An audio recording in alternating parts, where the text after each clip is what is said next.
the Big Branch Cincinnati Reds Facebook page video broadcast, the first one of 2019. Let's get right into it. They announced today that the Reds caravan stops in the personnel.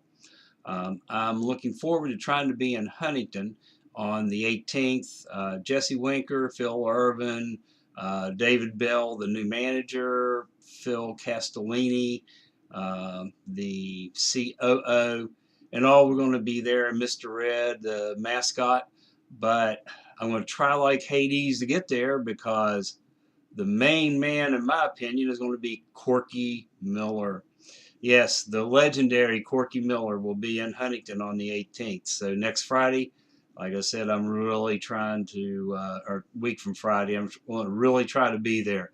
I have a previous commitment, but I'm really trying to eagle out of it. So we'll see what happens. But hopefully I get to see the man, the legend, Corky Miller. Okay, a few things going on right now. Throughout the holiday season, it was kind of slow for the hot stove, and looks like it's kind of slowly heating back. The Reds supposedly have been in contact with Derek Holland. There is a connection there. He's from Newark, Ohio. He also had a breakout year last year coming back with the Giants. He had a 3.57 ERA, which is just a few microns above Chris Here's 3.50 limit. Which is still better than any of our 5 starters from last year.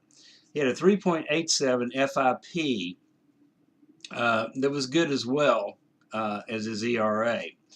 But if you look further, Steamer and Fangraphs projections are not real good. And they're both from different areas as far as their projections. So a 4.58 ERA and only 69 innings is what both Steamer and Fangraphs are projecting for Mr. Holland. I think it's a real waste of 2 years and $15 million. Maybe he's a last-minute holdout to hold on to if nothing develops with any other pitcher. Or maybe this is just a pure rumor that he's put out to try to, or his agent to try to get some traction on his free agent stuff. But let's just hope that's a rumor. Moving on pitchers, Sonny Gray, no. We have a whole system full of Sonny Grays. We can get that for free. The Yankees actually want something for this guy. Projections for 2019 are even worse than what he did last year. So stay away. Open free agent pitchers the Reds could be looking at. Right now in the top 50, there's the two best unsigned are Gio Gonzalez and Wade Miley. It's not real good news here either, folks. Over 4.0 ERA for both. 120 innings for Gonzalez, 97 for Wade Miley. Not very good. I mean, we've got a couple of people like this in-house that we don't have to pay anything for. They're already on the payroll. I'm talking about Lucas Sims, Cody Reed, Michael Lorenzen, Garrett, Amir Garrett. I mean, we don't need another one of those. If we're going to do anything, let's get a really good pitcher. And that potential pool is dwindling quickly as closer we get to spring training, which is not that far off. Pitchers and catchers are going to report in just about a month now. Okay, I was looking at the 40-man roster, and we have a couple people that really are just taking up space, and that is Brandon Finnegan and Matt Whistler. Whistler we got in the Duvall trade from Atlanta. At one time he was a top prospect, but he's kind of like the Robert Stevenson of Atlanta. And Finnegan just blew up last year.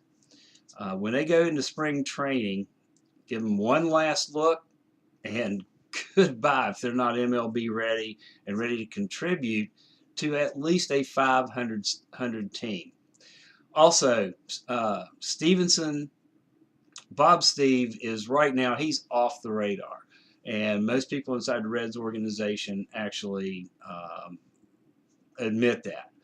He's going to have to go into spring training also and really kick some butt and show what he has not shown for years with all the promise that he's had. We've been through all this before, but Stevenson, this is his last shot also. The new farm system ratings are out.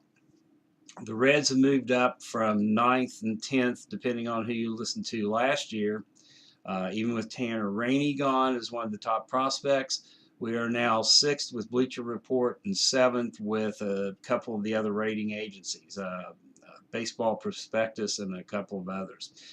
Which 6 is great, folks. That's the best in the NL Central. And we've done a good job getting that farm system up. It looks like with some of the new coaches we have coming in that, hey, we actually have some people in the minor leagues and some coordinators that are going to teach. Definitely are going to teach. And that brings me, segues right into a former Red who didn't really get a lot of traction, had some injuries and stuff. Caleb Cotham, that came over with the Aroldis Chapman trade. Well, hey, he's the gift that keeps on giving. He was announced as the new Reds assistant pitching coach. Now, I did a post on the Facebook page, and I was like, wow, this came out of left field. But after further investigation, Mr. Cotham has a pretty impressive resume. Since he retired after signing as a free agent with the Mariners year before last, he's been working with the Bledsoe agency in Tennessee. They have Justin Smoke,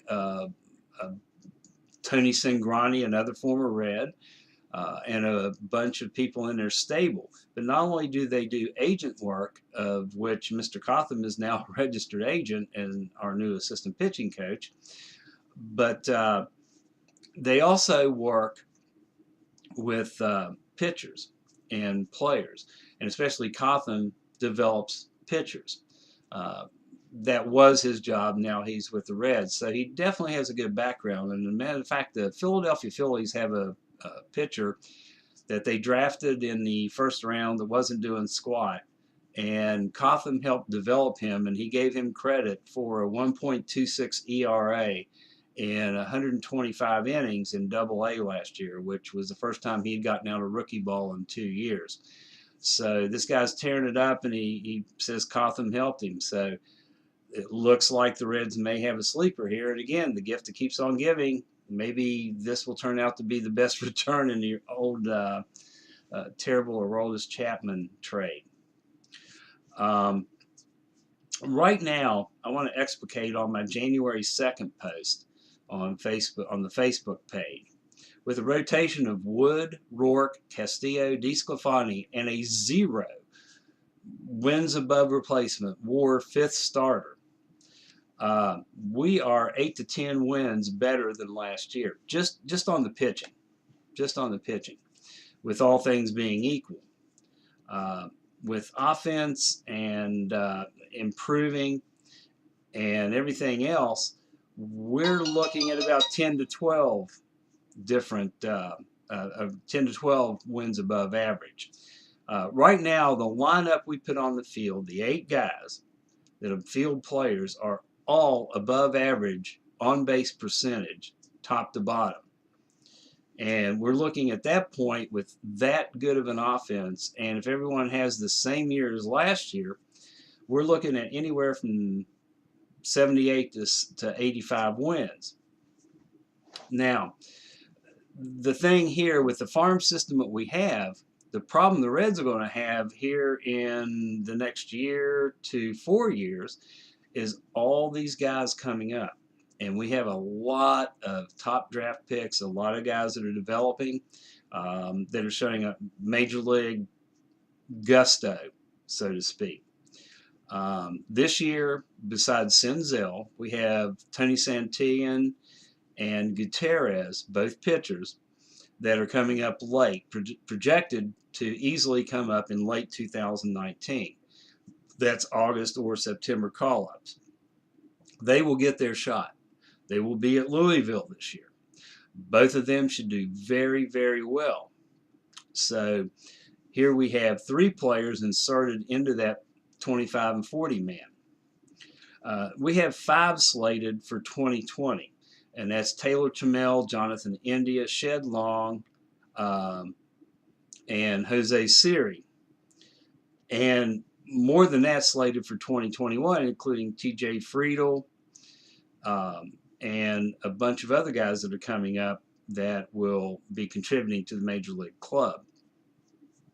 So things look really good in the long term for the Reds. And another post that I did on the Facebook page about, do you get the feeling they're just trying to get 500 and get the fans in and get some one-year guys in to do things well? Yeah. I think that's definitely the strategy. And then as you have these developing players coming up, pitchers and position players, you can take these one-year contract guys. For instance, Kemp, Puig. If a contender comes up and we're 500 or even 550, but not in contention for a playoff spot come August trade deadline, you can bet your booty that Puig and Kemp and whoever else is on a one-year contract, maybe even Alex Wood, they're gone, because we've got 2 excellent pitchers coming up from AAA that could fill in. And none of this has any inclination as far as people improving on last year. And we definitely have to improve. Right now, we have the okayest pitching staff right at this moment, the okayest pitching staff in the National League. Folks, that's a heck of a lot better than having the worst or next to worst in all of Major League Baseball in both leagues. So there's a vast improvement right there. And you have 2 people coming up, and you have other people coming up that if one of any of the other guys, Cody Reed, Lorenzen, Garrett, Lucas Sims, any of these pitchers on the 40-man roster, if one of them has a breakout year, they're number 5, and what I've just projected is more wins than that. So we're really in a good place. Will we go to the playoffs? I'm giving it a 25% chance. But will we be 500 or better? Absolutely. I have no doubt about that. So to conclude, I think 2019 is going to be way more exciting. That's not hard to do. I think the Reds are going to be much more improved, even if they do nothing from here on out. And they have all the chips in a number 6 farm system and an overload of players in the outfield and a couple of infield positions that we could go out and do a trade right now. Not a problem. Wouldn't hurt anything. So with that in mind, we have that, and I'm going to do a fantasy prediction here. My fantasy prediction is that we take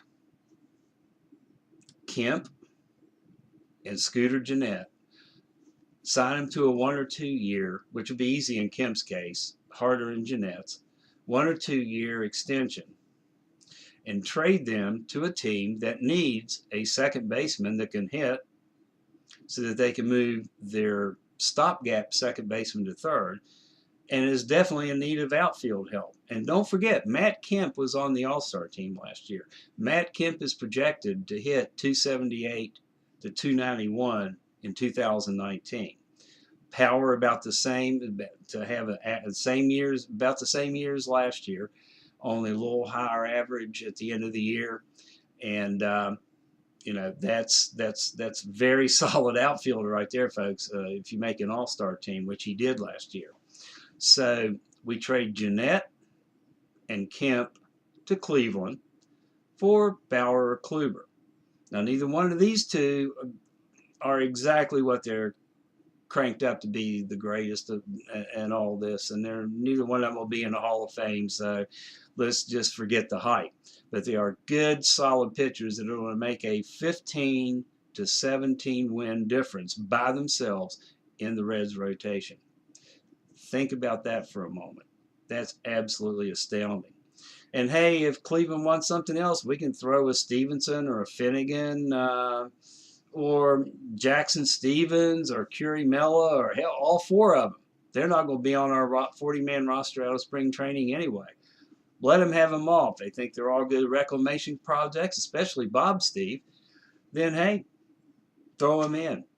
But if we get Bauer or Kluber on a trade like that and Cleveland gets a big haul and puffs their chest and shows their fans, hey, it's good for everybody, just like the LA trade. But anyway, this is over and out for 2019. Hope you enjoyed this. Got more coming up the closer we get to spring training. And hey, pitchers and catchers report in about a month, so we'll be ready to go. This is Bill McClure, over and out, and I hope you all have a great start to 2019.